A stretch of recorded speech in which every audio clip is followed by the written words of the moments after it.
قدرت میں وہ ہے میرا اللہ، لا الہ الا اللہ، لا الہ الا اللہ۔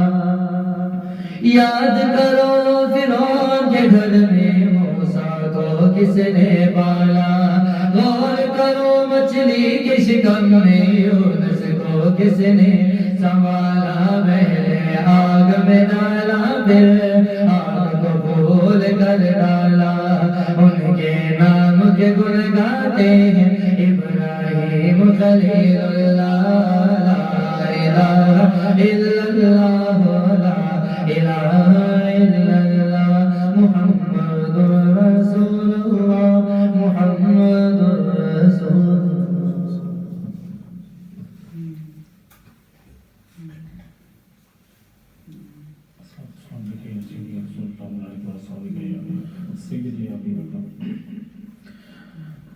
زمین و زمان تمہارے لیے، مکین و مکان تمہارے لیے، چنین و چنا تمہارے لیے،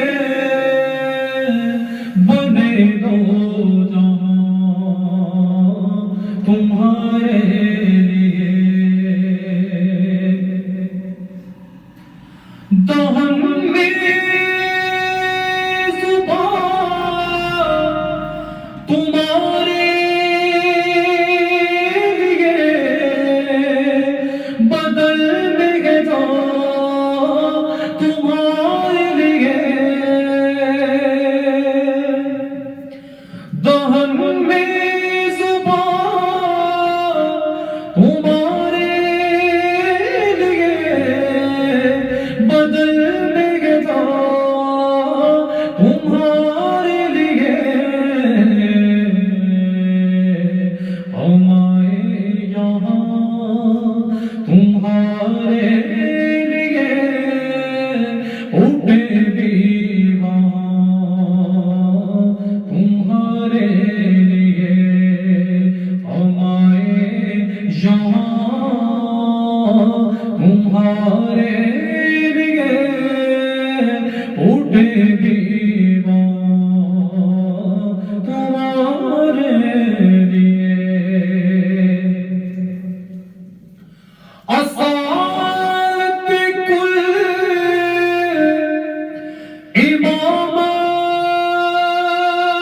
امامت کل، سیادت کل، امارت کل، اصالت کل امامت کل، سیادت کل، امارت کل،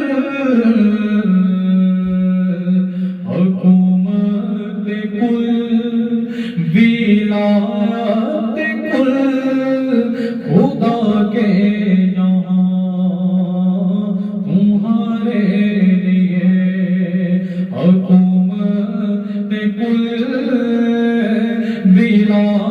ولایت کل، خدا کے یہاں تمہارے لیے، یہ شمس و قمر، یہ شام و سحر، یہ برق و شجر، یہ باغ و ثمر، یہ شمس و قمر، یہ شام و سحر، یہ برق و شجر، یہ باغ و ثمر،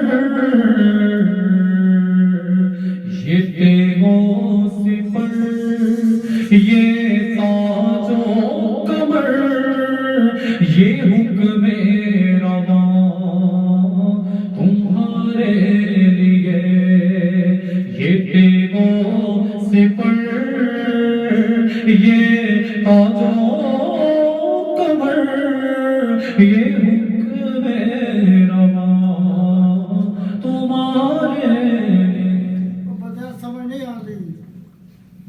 واسطے ضرور دیتے ہیں.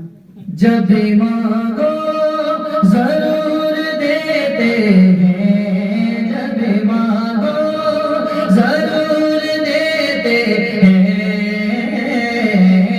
عقیدہ حضور دیتے ہیں، دیتے ہیں عقیدہ حضور دیتے ہیں.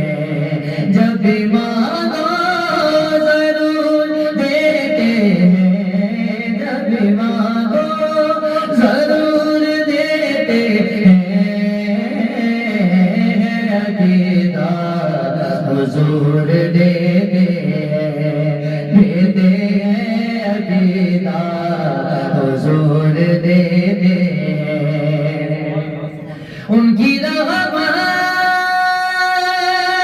ہے جہاں پہ محیط،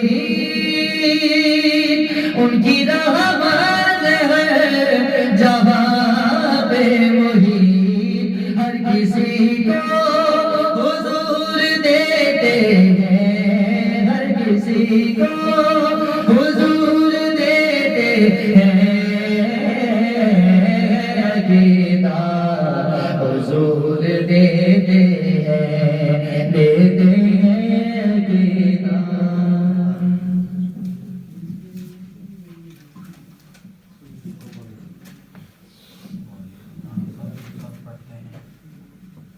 نحمده ونصلي ونسلم على رسوله الكريم، أما بعد، فأعوذ بالله من الشيطان الرجيم. بسم الله الرحمن الرحيم.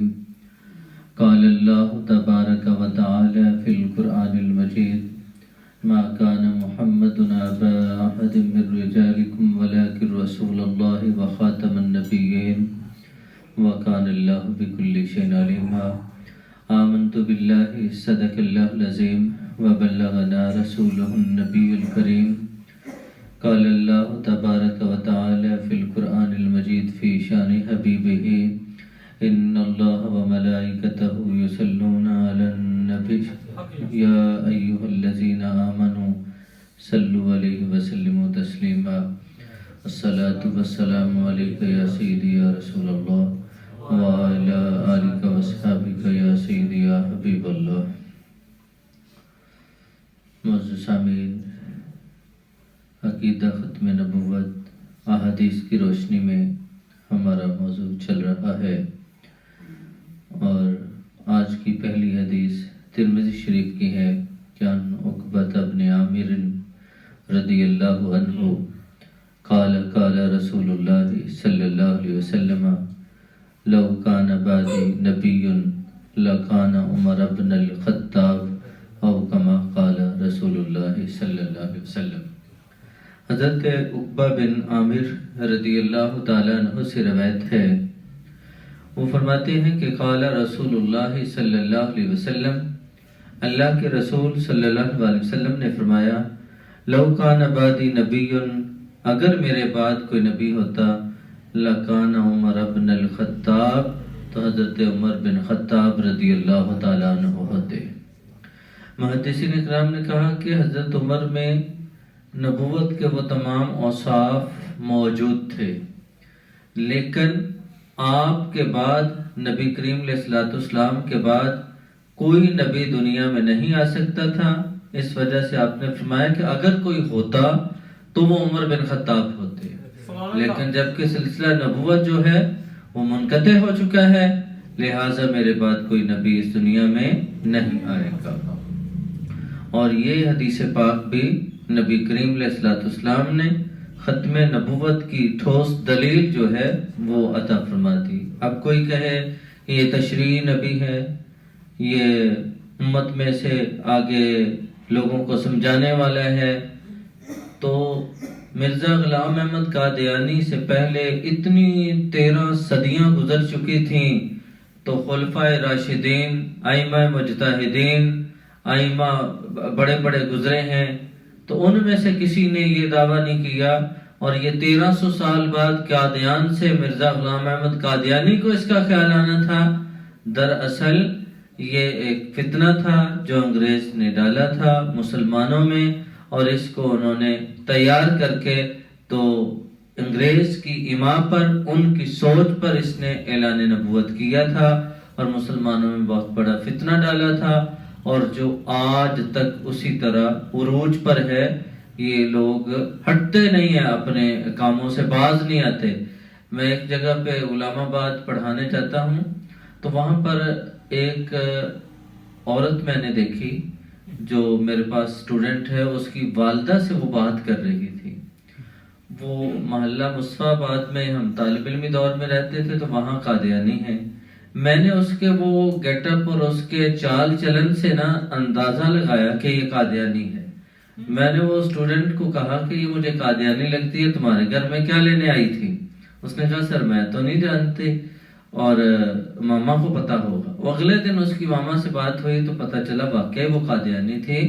وہ اپنے اس مذہب کی تبلیغ کے لیے ان کے گھر پہنچی ہوئی تھی، اور ان کو کہتی، اور مجھے دیکھ کر وہ بڑی حیران ہوئی، اور میں نے ان کو منع کیا کہ دوبارہ ان کو اپنے گھر میں داخل نہیں ہونے دینا، ان کے ساتھ کسی قسم کا کوئی تعلق نہیں رکھنا۔ اور اب تک یہ لوگ باز نہیں آتے، ہٹتے نہیں ہیں سازشیں کرنے سے۔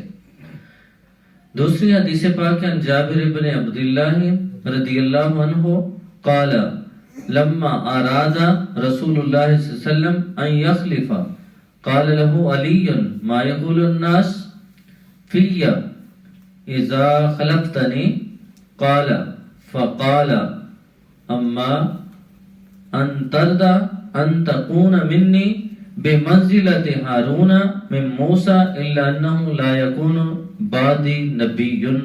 ابن ماجہ اور ترمذی میں حدیث پاک ہے۔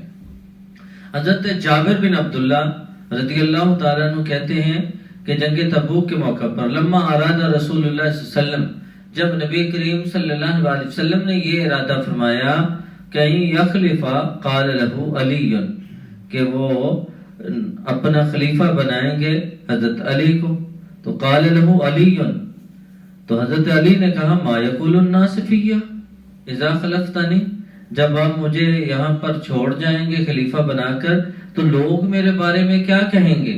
وہ کہیں گے کہ جنگ میں جانے سے ہٹ گئے اور یہاں پر رہ گئے اور ڈر گئے ہیں میدان میں جانے سے، لوگ یہ کہیں گے۔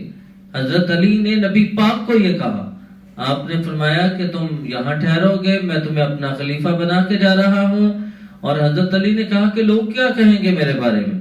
تو نبی پاک نے آگے سے ارشاد فرمایا قال اما ان ترضى ان تكون مني بمنزلة هارون من موسى الا انه لا يكون نبيا بعدي نبي، کہ کیا تم اس بات پر راضی نہیں ہو، اما ان ترضى ان تكون مني بمنزلة هارون، کہ تم میرے لیے بمنزل ہارون ہو، من موسیٰ، جیسے موسیٰ کے لیے ہارون تھے تم اسی طرح میرے لیے ہو، کیونکہ ہارون علیہ السلام موسیٰ کے بھائی تھے، اور جب کوہ طور پہ موسیٰ علیہ السلام گئے تو پیچھے اپنا نائب بنا کے ان کو چلے گئے کہ اس قوم کا تم نے خیال رکھنا ہے۔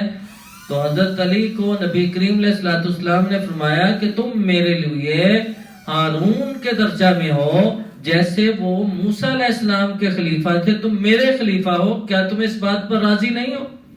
الا انہ لا یکون بعدی نبی، مگر صرف فرق اتنا ہے کہ ہارون علیہ السلام نبی تھے، میرے بعد کوئی نبی نہیں ہے۔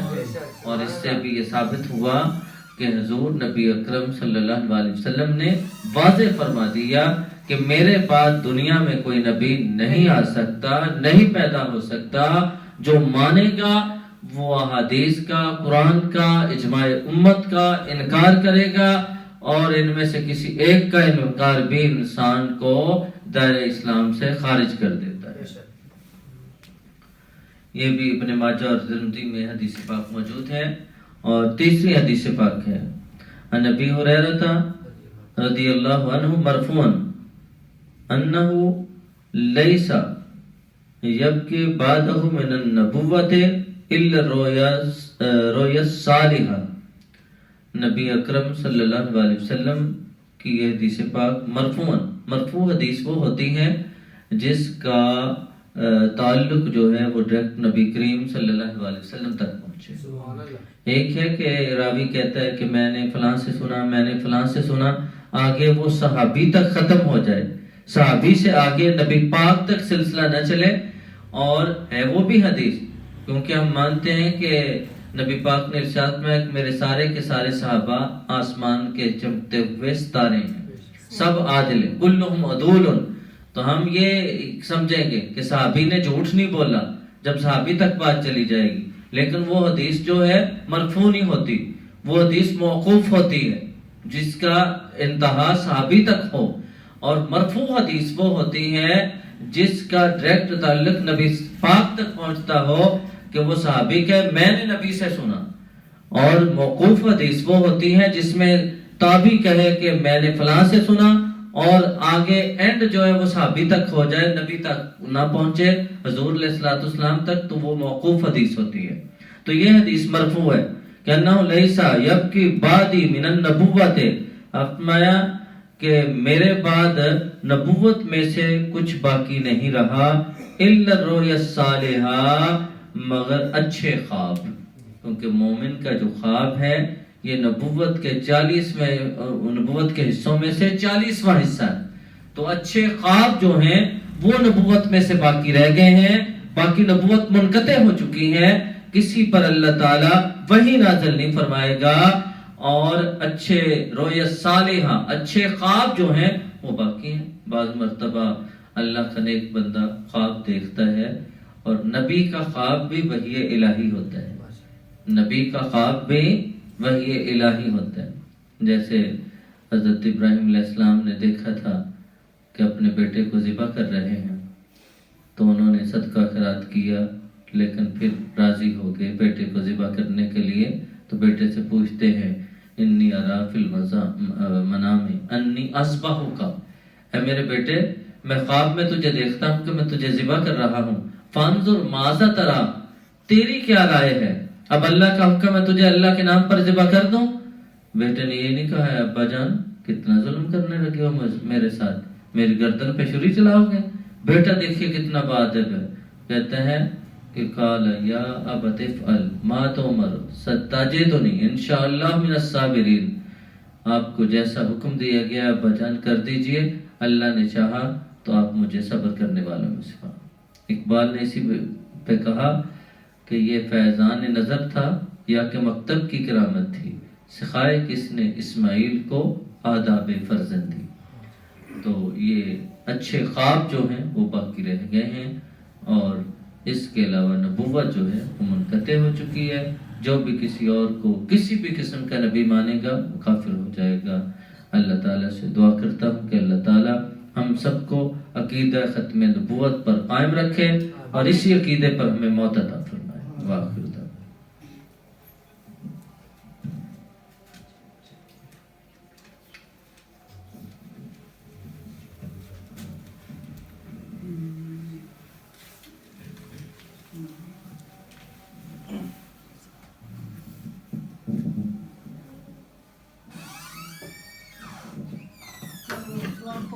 مصطفیٰ جان رحمت پہ بے حد سلام، شمع بز میں ہدایت پہ بے حد سلام، پڑ گئی جس پہ دم میں دم آ گیا اس نگاہ عنایت پہ بے حد سلام۔ وہ زبان جس کو سب کن کی کل جے کرے، وہ زبان جس کو سب کن کی کل جی کرے، اس کے نافذ حکومت پہ بے حد سلام، ڈال دی قلب میں عظمت مصطفیٰ، ڈال دی قلب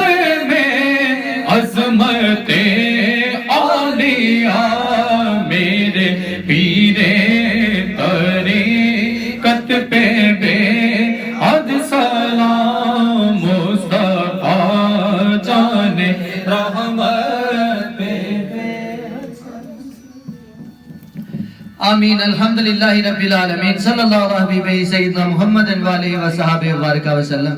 یا رسول اللہ نگاہ کرم فرمائے, نظر عنایت فرمائے, سرکار کو صحت تندرستی عطا فرمائے, انہیں صحت تندرستی والی لمبی زندگی عطا فرمائے, ان کی ساری آل اولاد خاندان پاک کی خیر فرمائے, انہیں خوشیاں عطا فرمائے, عمر لگ جائے میرے پیر کو, ان کا سب گھرانہ سلامت رہے. آمین یا رب العالمین.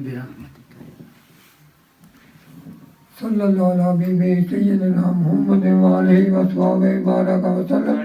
ربنا آتنا فی الدنیا حسنۃ وفی الآخرۃ حسنۃ وقنا عذاب النار. یا رسول اللہ انظر حالنا, یا حبیب اللہ اسمع قولنا, اننی فی بارک مغرق خلدی صلی اللہ.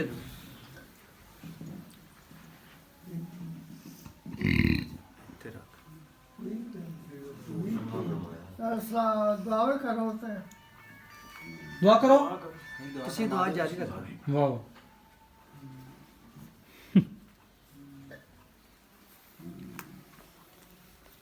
یا رسول اللہ انظر حالنا, یا حبیب اللہ اسمع قولنا, اننی فی بارک مغرق خلدی سہل لنا اشکالنا. قوت عشق سے ہر پست کو دالا کر دے, محمد سے اجالا کر دے. کتے دیکھو تو پہلے مرنے جائیے یا رسول اللہ. قلم کی بھیک ملے تو یاد بنتی ہے, حضور آپ نوازے تو بات بنتی ہے. مولا کریمہ اس میں محمد واسطہ حرمت نام محمد صلی اللہ علیہ وسلم. میرے پیر و مرشد کو صحت کاملہ حاضر عطا فرما. انہوں نے نادر پاک رسل کے سلسلے دے ہر بندے دی نیک آتو پورا پہ اولادہ نے نیک سالے نرینہ اولاد عطا فرما. مولا پھر نبی پاتے ضرور جتنا تیرے نزدیک عددہ کا شمار, جتنا تیرے نزدیک درختوں کے پتے پانی کے قطرے رہ دے درے نے, اتنی تیری رحمت ہے, جتنا تیرا فضل ہے. مولا وسلم وسلم دائمان ابدا ابدا کثیرا کثیرا صلی اللہ تعالی علیہ خیر خلقہ محمد وآلہ وصحبہ اجمعین برحمتک یا رب.